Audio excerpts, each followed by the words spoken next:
Yes, my name is John C. Rita Jr. I was born in New London, Connecticut. I was in the United States Army from 1969, March of 1969 to March of 1971. And can you tell us a little bit about why you went into the military? Were you drafted? Did you volunteer? At the time, I put my name, me and a friend of mine up the street decided to go in the military because we knew we were going to be drafted. But we put our name on the top of the draft and we got to um, join as a regular Army person, but we were considered regular Army, not drafted. And why the Army? Um, uh, Back then, because it was a 2 year hitch, not 4 years like Air Force or Navy. So we decided to go for the 2 years. How did your parents or siblings or friends feel about you joining the service? Uh, my mom was pretty upset at the time, if I recall. Yes, it was kind of a rash decision, I guess. We just decided we knew would be drafted because of the Vietnam War, so we just wanted to win, serve our country, and get back home. Did you receive any specialized training?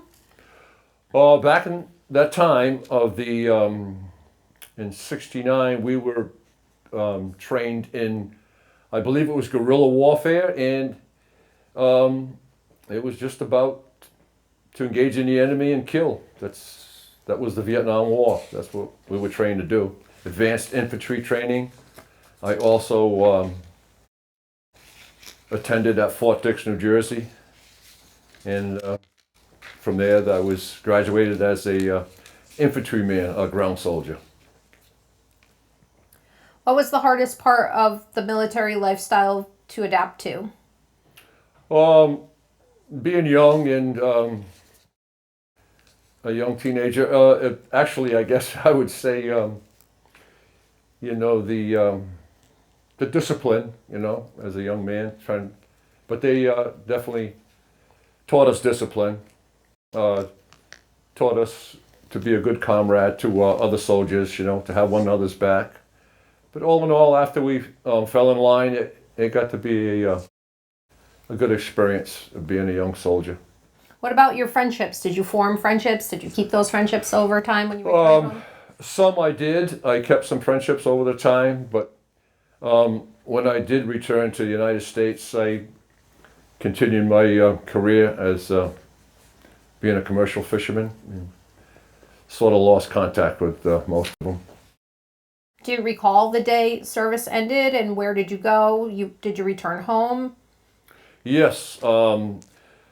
Upon returning from Vietnam, we landed in Seattle, Washington, and that's when we were discharged from the Army in Seattle. And made my way across country to back here to Stonington to start my career. How were you received by your family and community upon your return?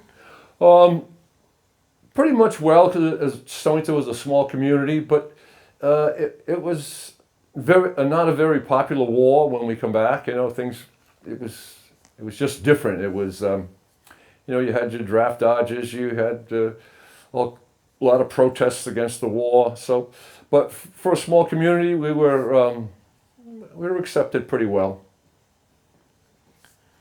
Did you have a tough time readjusting back to civilian life, or how was that for you? It took a while. It definitely took a while, from where we come from overseas to trying to settle back into a normal lifestyle. So it took a little while, yes. How did service impact you? Um, to watch out for one another, we definitely learned that to take care of one another, to have one another's backs.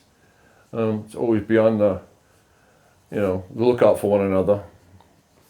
Can you share some life lessons that you learned from your military service? Life lessons. Yeah, when I served overseas, it was I learned that what we have here in the United States is very valuable. I mean, it was a very poor country. I saw poverty firsthand. It I'm grateful for what we have here. Yes. What do you wish more people knew about veterans? Most veterans, they live with if it's a combat veteran, a lot of them live with different things that do stay hidden, that they like to keep buried within them, you know, that certain things they don't wish to talk about. But most veterans, all the ones I know, are very nice people, you know, they got your back. That's what we were taught anyway, all through it, to have one another's back. What message would you like to leave for future generations who will view or hear this interview? This is a great country. I served it very proudly. And if you get the opportunity or you do serve, serve it proudly. We live it's a great nation.